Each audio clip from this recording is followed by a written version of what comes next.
దేవదేవుడైనటువంటి శ్రీ మహావిష్ణువు యొక్క స్వప్నమయ సృష్టి అంతా. ఆయన ఇదంతా మనల్ని సృష్టించడం ఎందుకు, బాధలు పెట్టడం ఎందుకు, ఏడుగులు పెట్టడం ఎందుకు, నన్ను తెలుసుకొని మళ్ళీ మీరు నన్ను చేరుకోండి అని చెప్పడం ఎందుకు, అసలు ఈ గోలంతా మనకి ఏందంటూ అని మనకు అనిపిస్తుంది కదా. కానీ దీనికి మహాత్ములు చెప్పే మాట, విష్ణువే చెప్పే మాట ఏంటంటే, అబ్బాయి నువ్వెవరో నీకు సంబంధం లేదు, నువ్వు పుట్టావు, కొద్దిగా పెరిగావు, చదువుకున్నావు, చదువేందుకు నీకు అయిపోయింది, విద్యాభ్యాసం అయిపోయింది, పెళ్లిలో పెళ్ళి కుతూహలంతో పెళ్లి చేసుకున్నాం, అంతటితో ఆగల, పిల్లలను కన్నాం, సంపాదన అన్నాం, రకరకాల ఆస్తులు పాస్తులు కూడా పెట్టినాం. ఎందుకు చేస్తున్నావు ఇవన్నీ? మీరందరూ ఆలోచన చేయండి, మనందరూ ఆలోచించాలి ఎందుకు ఇవన్నీ అంటే మనకు దొరికే సమాధానం ఒకటే, శరీరం సుఖలాలస కోసం పరితపన చెందుతావు అన్నది. ఒక మంచి ఫ్యాన్ కావాలంటే హాయిగా ఉన్నది శరీరానికి, చల్లటి నీళ్లు తాగితే ఆరోగ్యంగా హాయిగా ఉన్నది, మెత్తడి పడుకుంటే సుఖంగా ఉన్నది. ఇట్లా శరీరం ఎప్పుడు సుఖాన్ని కోరుకుంటా ఉన్నది. మనసు ఎప్పుడూ కూడా నీరు పల్లానికి ప్రవహించినట్టుగా మనసు ఆ సుఖలాలస కోసం పరితపన చెందుతా ఉన్నది. అట్లాంటి పరితపన చెందేటువంటి మనసు ఎందుకు ఈ మనసు ఇట్లా కోరుకుంటాం, కారణం ఏమై ఉంటుంది అనేది మనం ఆలోచన చేస్తే, భగవంతుడు ఆయన ఎందుకు అదంతా సంకల్పం చేశాడు అనేది అర్థం కావాలంటే మనం ఇదంతా అసలు ఎందుకు చేస్తున్నాం, ఇవన్నీ ఎవరు చేయమంటే చేస్తాను, మనకు మనమే పెట్టుకుంటున్నాం. ఎందుకు పెట్టుకుంటున్నాం?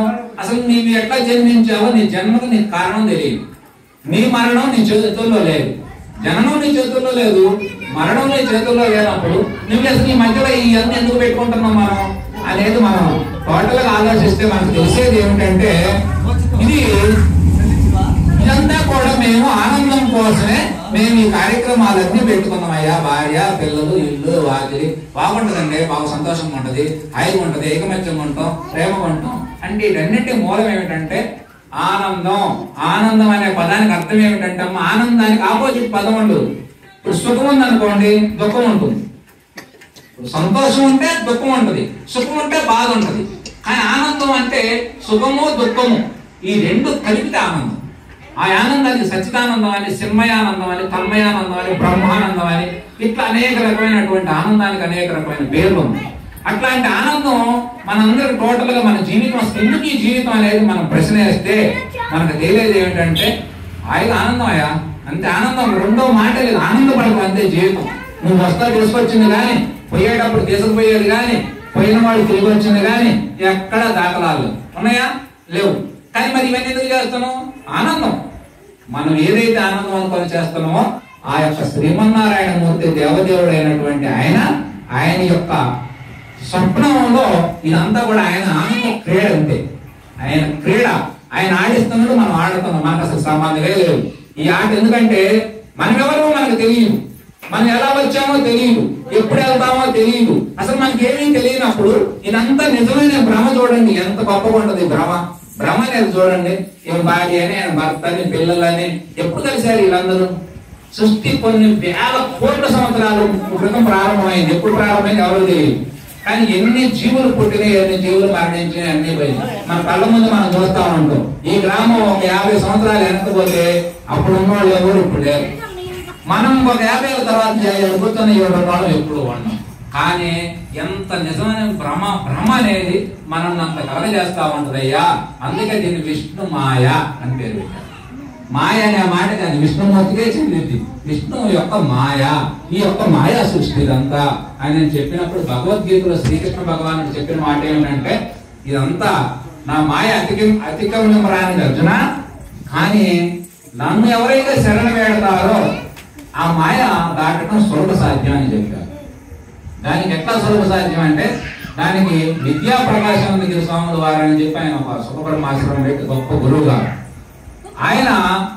ఆయన 2 ఉపమానాల ద్వారా మనకు చెప్పారు.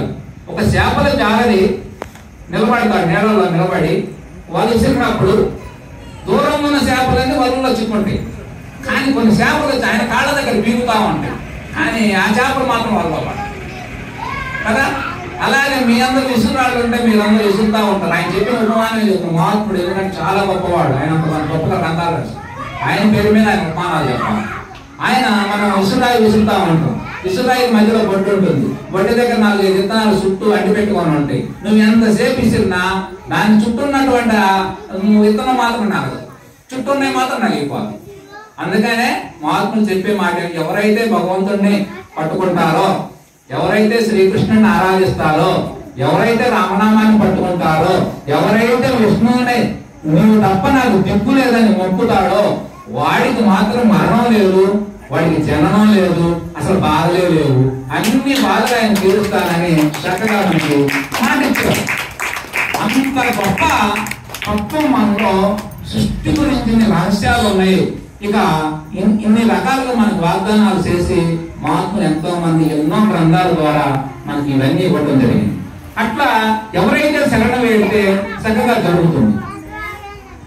ఈ రకంగా మనకు ప్రమాణమైనటువంటి విష్ణు తత్వం అంతా కూడా అంత గొప్పగా, విష్ణు అనేక అవతారాలు, సృష్టి అంతా ఆయనే, కానీ మళ్ళీ అందులో 24 అవతారాలు ముఖ్యమైన అవతారాలుగా ఎత్తినట్టుగా, అందులో 10 దశల అవతారాలు ఇంకా విలువైనగా, ఆయా సందర్భాల్లో అధర్మాలు పెరిగి ధర్మం నశించి మానవుడు ధర్మాన్ని గుర్తించకుండా గాడి తప్పితే, నేను మానవుడిగా జన్మించి ధర్మాన్ని సరిచేస్తా, లేదు మానవుడే ధర్మంగా జీవిస్తే వాడు మానవుడుగా అంటే నేను అవుతా.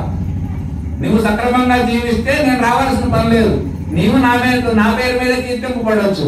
నువ్వు సక్రమంగా నడుచుకోలేదా, నేను వచ్చి లోకంలో సరిచేస్తా అని చెప్పి శ్రీకృష్ణ పరమాత్మ మనకు భగవద్గీతలో స్పష్టంగా మాట ఇచ్చాడు. ఇట్లా మనకు ముఖ్యంగా చేయాల్సింది, తెలియాల్సింది ఇవన్నీ. ఇప్పటిదాకా మనం ఎన్నో సృష్టి యొక్క రహస్యాలు ఇవన్నీ చాలా చిన్న మాటలాగా ఉంటాయి కానమ్మా. నేను ఒంటరిగా పడుకొని ఆలోచిస్తే నా ఒళ్ళంతా తన్మయత్వం చెంది, ఎంత అద్భుతం స్వామి, నాకు అసలు ఏం సంబంధం లేకుండా అంతా నువ్వు చేసి నన్ను ఎందుకు ఇట్లా ఇబ్బందులు పెడుతున్నావు, నన్ను ఎందుకు సంతోష పెడుతున్నావు, ఎందుకు బాధ పెడుతున్నావు, ఇదంతా నీకు నాకు అసలు నాకు సంబంధమే లేదు కదా, అంతా నీవే అని చెప్పి ఆయన పాదాలు కల్పిస్తే అసలు మనకు శ్రమ లేదు, బాధ లేదు, మనకు అసలు సంబంధం లేదు. మొత్తం ఆయన ఇష్టం, ఆయన ఆట ఆడుకుంటున్నాం. ఇదంతా కూడా లోకంలో మనం భూమి మీద ఉన్నటువంటి క్షణం, కానీ ఇట్లాంటి భూములు, ఇట్లాంటి కోపాలు అన్ని కూడా ఒక ఆటలాగా, సృష్టి అంతా ఒక ఆటలాగా ఉన్నది. నీవు ఇదంతా ఆటని తెలుసుకో. పిల్లలు చూడండి ఆట, వాళ్ళ పిల్లలకు ఆట జీవితం. వాళ్ళు ఎంతసేపు ఆడుకుని వాళ్ళు కలుసుకోండి, హాయిగా ఉండదు, కొట్టుకుంటారు, తిట్టుకుంటారు, మళ్ళీ గంటగా కొట్టుకుంటారు. కానీ మనం ఆట అనుకో, మన జీవితం అనుకుంటాం పెద్దవాళ్ళు అందరూ. అందుకని ఈ రామాలయం ఆయన పెత్తనం చేస్తాను నేను బానయ్యా, ఎందుకంటే ఆయన రామాలయం ఆయనగా చెప్పండి. ఏదో ప్రతినిధిగా ఉండాలి, ఎవరో ఉండాలి కదా, ఆయన ఉంటాడు. లేకపోతే ఆయన ఏదో నాకు పిలవలేదు, ఈయన పిలవలేదు, పెద్దవాళ్ళకి ఎందుకంటే ఇవన్నీ ఉన్నాయి. మరి పిల్లలకి ఎందుకు లేవు? పిల్లలకి ఏమంత వాళ్ళ నామకారం మమకారాలు ఏమి లేవు. వాడి దృష్టిలో ఇది ఒక ఆట, ఆయన సరదాగా ఆడుకుంటాడు, అసలు వాడికి బాగాలేదు. కానీ మనం ఆట అనుకోం, జీవితం అనుకుంటాం. మహాత్ములు చెప్పే మాట ఏంటంటే, కృష్ణుడు 8 మంది భార్య, 81 మంది సంతానం, కాదు ఆయన వ్యవహారం. ఆయన చెయ్యని పనులు లేవు, కొన్ని లక్షల మంది సంహారం జరిగింది ఆయన చేతుల మీద. అయినా ఆయనకి ఏమి సంబంధం లేదు, శుభ్రంగా ఫోటోలు కొంత ఒక్కడే నిలబడదు, కాలు పక్కన కాలు వేస్తాం. అంటే ఆయన చెప్పి ఆయన దృష్టిలో ఏమిటంటే ఇదంతా ఒక ఆట అంతే. ఈ ఆటకి ఏముంది, అంత వాపోయేది ఏముంది? అర్జున నువ్వు చంపకపోయినా వాడు ఇందులో వెళ్ళేవాళ్ళు ఎవరు లేరు, అందరూ పోయేవాళ్ళే. కాకపోతే నువ్వు ధర్మం ప్రకారం పనిచేయి. ఇక మనం ధర్మం అనే విషయానికి వస్తే,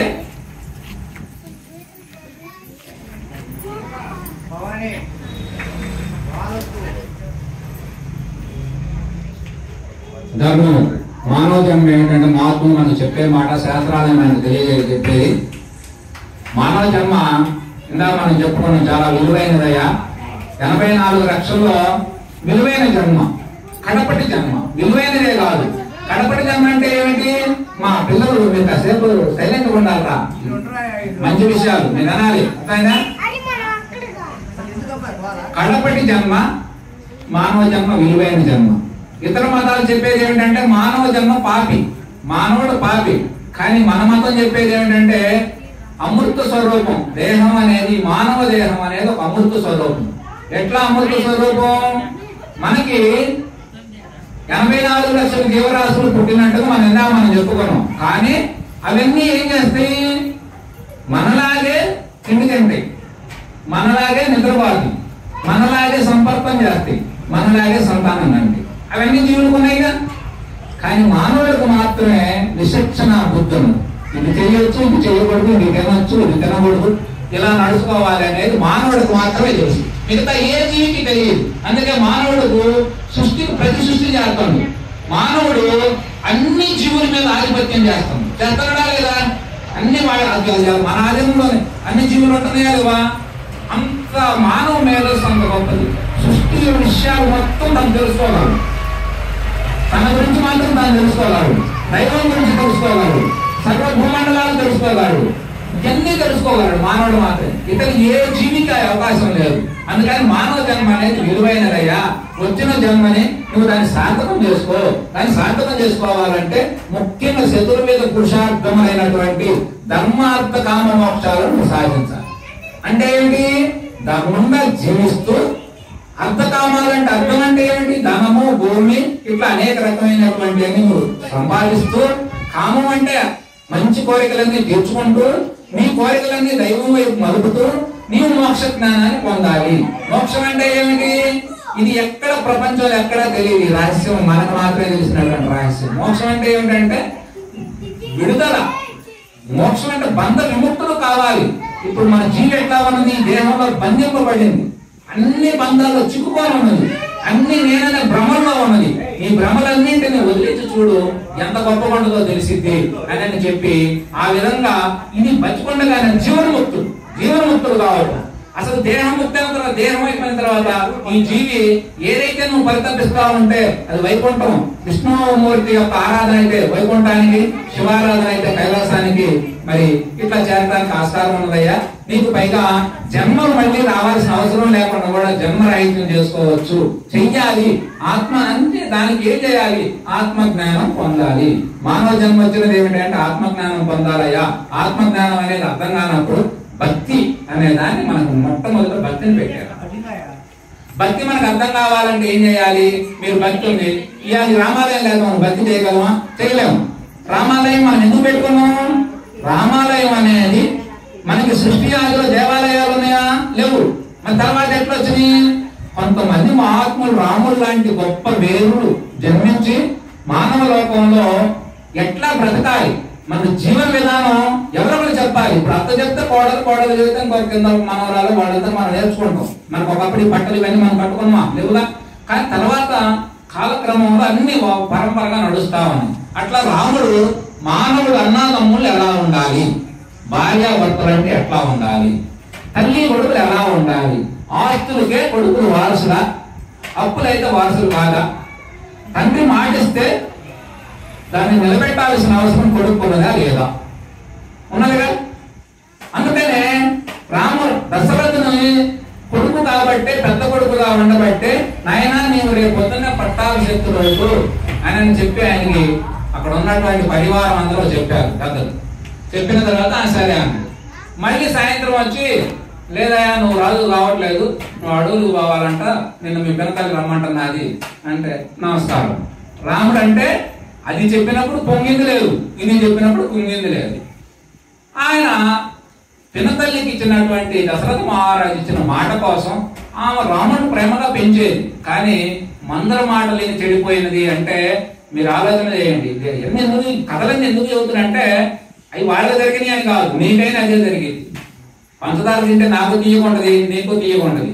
నోరు ఏదన్నా జ్వరం వచ్చి బాగలేకపోతే తప్ప నీకు తీపి పదార్థం ఎవరికైనా తీపి, చేదు ఎవరికైనా చేదు.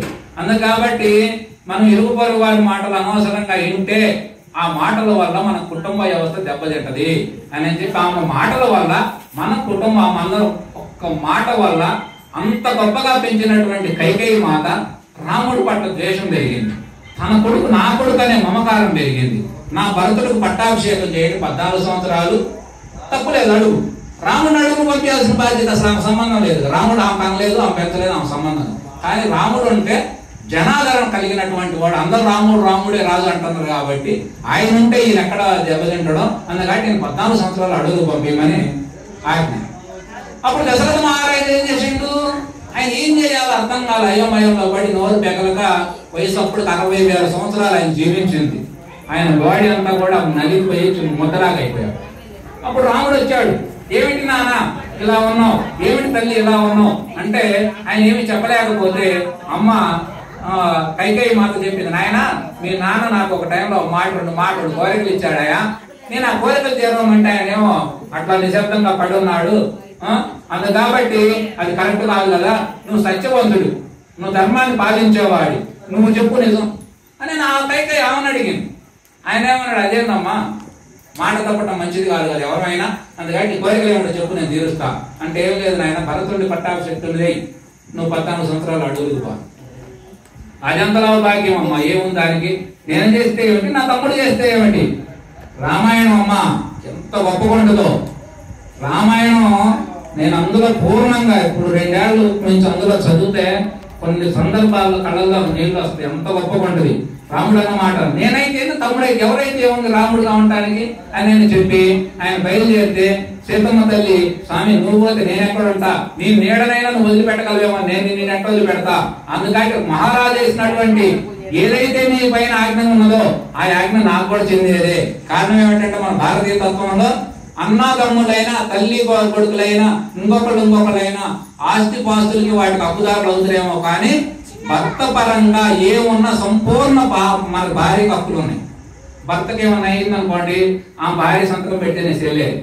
అంతేకాదు మోక్షం కూడా భార్య సంపాదిస్తే భర్తకు రాదు, కానీ భర్త చేసేటువంటి ప్రతి పుణ్య కార్యంలో భార్యకి మాట వెళ్ళిపోతుంది అంతే.